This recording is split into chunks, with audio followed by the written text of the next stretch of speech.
Hello students, next topic is interaction of electromagnetic radiations with matter. Electromagnetic radiations क्या हैं? Electromagnetic radiations are photons. और इन photons की interaction matter के साथ study करनी है. Photons क्या हैं? Photons are neutral particles with rest mass 0. इनका rest mass क्या है? 0. और फोटॉन्स न्यूट्रल होने की वजह से जब ये मैटर के साथ इंटरेक्ट करते हैं तो मैटर में प्रेजेंट चार्ज इन्हें डिफ्लेक्ट नहीं कर पाता, तो ये क्या करते हैं, इजीली पेनिट्रेट कर जाते हैं मैटर में. तो नेक्स्ट हमने डिस्कस करना है कि जब फोटॉन्स इंटरेक्ट करें मैटर के साथ तो किन मोड के थ्रू ये फोटॉन्स मैटर में एब्जॉर्ब होते हैं, कि हम किस मटेरियल का यूज़ करें जिसके थ्रू हम हाई एनर्जी फोटॉन्स को एटीन्यूएट कर पाएँ.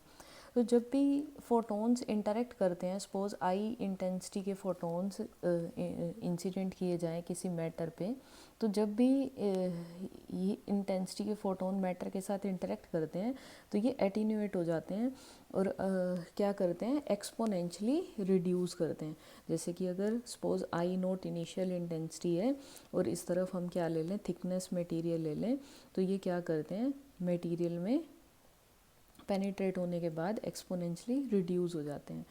तो अब ये किस प्रोसेस या किस मोड के थ्रू मैटर के साथ इंटरेक्ट करेंगे और किस तरह से ये मैटर में एब्जॉर्ब होंगे और हमें कितनी थिकनेस या कौन सा मटेरियल रिक्वायर होगा कि हम हाई एनर्जी फोटॉन्स को स्टॉप कर पाएँ.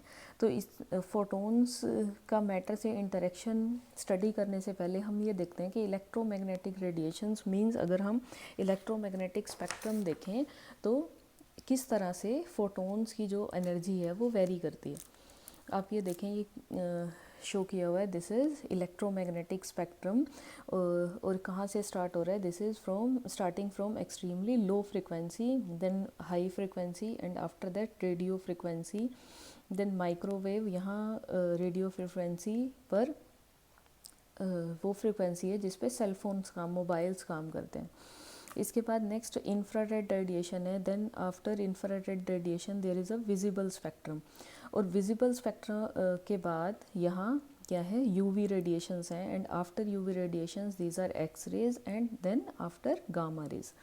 तो यहाँ से आप देख सकते हैं कि जैसे जैसे हम लो फ्रिक्वेंसी रेडिएशन से, रेडियो वेव से हम गामा रेज की तरफ मूव करते हैं, तो वेव की जो वेवलेंथ है वो क्या हो रही है, रिड्यूस हो रही है. और जो उसकी एनर्जी है, उसकी फ्रिक्वेंसी है, ये फ्रिक्वेंसी क्या हो रही है, इंक्रीज़ हो रही है. फ्रिक्वेंसी और एनर्जी में आपको रिलेशन पता ही है, that is E is equal to H nu. तो यहाँ फ्रिक्वेंसी जैसे जैसे हम गामा रेडिएशंस की तरफ मूव करते हैं इलेक्ट्रोमैग्नेटिक स्पेक्ट्रम में, तो इनकी फ्रिक्वेंसी क्या हो रही है, इंक्रीज़ हो रही है और वेवलेंथ डिक्रीज़ होती जा रही है. अगर हम गामा रेडिएशंस की वेवलेंथ की बात करें तो इनकी वेवलेंथ बहुत कम होती है, that is approximately of the order of 10⁻⁻14 to 10⁻⁻1 metre.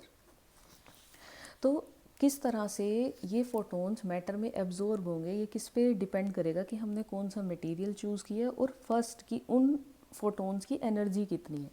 अगर हम यहाँ से देखें अप टू विजिबल स्पेक्ट्रम और just starting from UV spectrum, तो यहाँ तक जो रेडिएशंस हैं, ये रेडिएशंस क्या है, नॉन आयनाइजिंग रेडिएशंस हैं.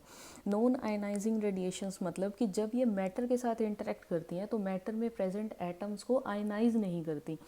जबकि अगर हम यूवी रेडिएशन से लेकर गामा रेडिएशंस तक की एनर्जी की इंटरेक्शन देखें मैटर के साथ, तो ये जो फोटॉन्स हैं इनकी इतनी एनर्जी है कि जब ये मैटर के साथ इंटरेक्ट करें तो ये मैटर को क्या कर दें, आयनाइज कर दें. तो यहाँ तक क्या है, ये नॉन आयनाइजिंग रेडिएशंस और ये रेडिएशंस क्या है, आयनाइजिंग रेडिएशंस.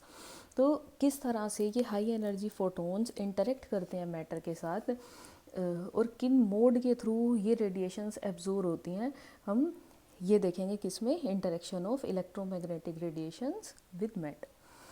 तो आप यहाँ देखें कि रेडियो एक्टिविटी के टाइम पर गामा रेडिएशंस एमिट होती हैं, कि हमने देखा था कि जब भी कोई अनस्टेबल न्यूक्लियस अल्फ़ा या बीटा पार्टिकल का एमिशन करने के बाद अगर वो एक्साइटेड स्टेट में रह जाता है तो क्या करता है, जब वो एक्साइटेड न्यूक्लियस ग्राउंड स्टेट में ट्रांजिशन करता है तो फोटोन्स एमिट करता है, और ये फोटोन्स बहुत ही हाई एनर्जी फोटोन्स होते हैं, दीज आर गामा फोटोन्स।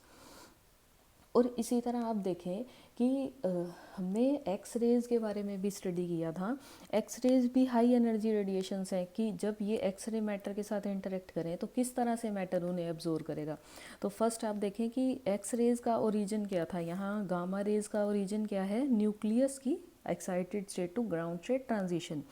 और गामा एक्स रेज़ किस तरह से प्रोड्यूस होती हैं, हमने देखा था ब्रह्मस्ट्रालिंग रेडिएशंस क्या थी कि जब भी high energy charge particle matter में प्रेजेंट न्यूक्लियस के साथ, ये क्या है, एटम के साथ इंटरेक्ट करता है, जब इस इंसिडेंट चार्ज पार्टिकल की एनर्जी बहुत ज़्यादा होती है तो जब ये न्यूक्लियस के फील्ड में आता है तो डी एक्सेलरेट हो जाता है, और डी एक्सेलरेशन की वजह से ये क्या करता है, फोटोन्स एमिट करता है, और ये फोटोन्स क्या होते हैं, दीज आर एक्स रेज। और ये एक्स रेज कौन सी हैं, these are continuous X rays. सो इसी के साथ सेकेंड टाइप एक्सरे क्या है, करेक्टरिस्टिक्स एक्सरे। करेक्टरिस्टिक्स एक्सरे किस तरह से प्रोड्यूस होती हैं कि सपोज कि कोई पार्टिकल क्या करे, मैटर के साथ इंटरेक्ट करे, कि सपोज ये न्यूक्लियस है और ये इसके ये क्या शो किए हैं, ऑर्बिट की, जिसमें इलेक्ट्रॉन्स रिवॉल्व कर रहे हैं इस तरह से कि सपोज बाहर से कोई पार्टिकल इंटरेक्ट करे, suppose this is K shell, this is L, this is M and this is N, और यहाँ के शेल में जो इलेक्ट्रॉन प्रेजेंट है ये इंसिडेंट पार्टिकल अपनी एनर्जी के शेल के इलेक्ट्रॉन को ट्रांसफ़र कर दे, और अगर इंसिडेंट पार्टिकल की एनर्जी इस के शेल के इलेक्ट्रॉन की बाइंडिंग एनर्जी से ज़्यादा है तो ये इलेक्ट्रॉन क्या हो जाएगा, ये क्या करेगा, इसको इतनी एनर्जी देगा कि ये इलेक्ट्रॉन नॉकआउट हो जाएगा बाहर। तो इसकी वजह से इस के शेल में एक इलेक्ट्रॉन की वैकेंसी क्रिएट हो जाएगी, तो इस वैकेंसी को फिल करने के लिए एल शेल का जो इलेक्ट्रॉन है वो ट्रांजिशन करता है के शेल में। तो ये जो ट्रांजिशन हो रही है फ्रॉम एल टू के, यहाँ से फोटोन एमिट होता है दिस ऑफ एनर्जी, जितना इनके बीच में एनर्जी डिफरेंस होगा। तो ये जो फोटोन एमिट हो रहे हैं these are also X rays photons, but ये कौन से फोटोन हैं, these are characteristics X-ray. Characteristics X-ray क्यों है, क्योंकि इनकी एक डेफिनेट एनर्जी होगी। लेकिन अगर आप यहाँ पर देखें जो ये कंटिन्यूस एक्सरेज प्रोड्यूस हो रही हैं, दीज आर कंटिन्यूस एक्सरेज जो प्रोड्यूस हो रही हैं, इन कंटिन्यूस एक्सरेज के केस में जो फोटोन्स एमिट हो रहे हैं उनकी एनर्जी कंटिन्यूस है, रादर कि जो करेक्टरिस्टिक्स एक्सरेज प्रोड्यूस हो रहे हैं इलेक्ट्रॉन की ट्रांजिशन की वजह से, कि अगर के शेल में वैकेंसी है तो एल शेल वाला इलेक्ट्रॉन उस वैकेंसी को फिल करने के लिए ट्रांजिशन करता है। सपोज इसी तरह अगर इंसिडेंट पार्टिकल एल शेल से किसी इलेक्ट्रॉन को एमिट कर देगा तो एम शेल का इलेक्ट्रॉन एल की को फिल करने के लिए ट्रांजिशन करेगा। तो इस तरह से जो फोटोन का एमिशन होता है कि जब हायर एनर्जी स्टेट का जो इलेक्ट्रॉन है वो लोअर एनर्जी स्टेट में ट्रांजिशन कर रहा है, ताकि लोअर एनर्जी लोअर ऑर्बिट में जो इलेक्ट्रॉन की वैकेंसी क्रिएट हुई है उसको फिल कर सके। तो इस ट्रांजिशन से जो फोटोन्स एमिट होते हैं वो करेक्टरिस्टिक्स एक्स रेज होती हैं। तो अगर आप इलेक्ट्रोमैग्नेटिक स्पेक्ट्रम में देखेंगे यहाँ, तो देखिए कि एक्स रेज़ और गामा रेज़ की अगर हम जस्ट यहाँ पर देखें कि इतनी ही एनर्जी का एक्स रे फोटोन है, एक फ़ोटोन है जिसकी बहुत हाई एनर्जी है, तो उस फोटोन का ओरिजिन डिसाइड करेगा कि वो एक्स रेज़ होंगी या गामा रेज़। गामा रेज़ का ओरिजिन क्या है, गामा रेज़ का ओरिजिन न्यूक्लियस है, रादर एक्स रेज़ का जो ओरिजिन है that is because of electronic transition. तो अब ये जो हाई एनर्जी फोटोन्स एमिट हो रहे हैं न्यूक्लियर रिएक्शंस के टाइम पर, इन रेडिएशंस को किस तरह से मैटर में एब्जॉर्ब किए, फोटोन किस तरह से मैटर में एब्जॉर्ब होंगे और हमें कितनी थिकनेस या किस टाइप का मटेरियल हमें चूज़ करना होगा इन फोटोन को एब्जॉर्ब कराने के लिए मैटर में। तो इसके लिए हम क्या स्टडी करते हैं, interaction of electromagnetic radiation with matter, कि किस मोड के थ्रू ये हाई एनर्जी फोटोन्स मैटर के साथ इंटरेक्ट करेंगे। तो आप यहाँ से देखें कि जब ये हाई एनर्जी फोटॉन्स इधर एक्स रे और गामा रे और यूवी रेडिएशंस, ये क्या है, आयनाइजिंग रेडिएशंस है, कि जब ये हाई एनर्जी रेडिएशंस मैटर के साथ इंटरेक्ट करते हैं तो ये किस मोड के थ्रू फोटॉन्स अपनी एनर्जी क्या करते हैं, मैटर में ट्रांसफ़र करते हैं, या किस तरह से ये हाई एनर्जी रेडिएशंस एटीन्यूएट होती हैं। तो ये कौन कौन से मोड हैं, दीज आर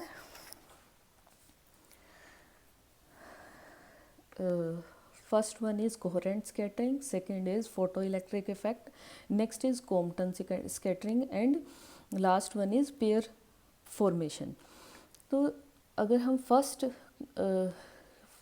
फर्स्ट मोड की बात करें तो फर्स्ट क्या है, first is coherent scattering. Coherent scattering के केस में क्या होता है, अगर इंसिडेंट फोटोन की एनर्जी बहुत ज़्यादा नहीं है, लो एनर्जी फोटोन्स हैं, that is approximately 15 to 30 kilo electron volt, तो ये फोटोन्स जब मैटर के साथ इंटरेक्ट करते हैं तो इंटरेक्ट होने के बाद ये जितनी एनर्जी से इंसिडेंट हुए हैं मैटर के साथ, उसी के साथ ये क्या होते हैं, स्कैटर हो जाते हैं। रादर सिर्फ डिफरेंस क्या है कि इनकी डायरेक्शन चेंज हो जाती है।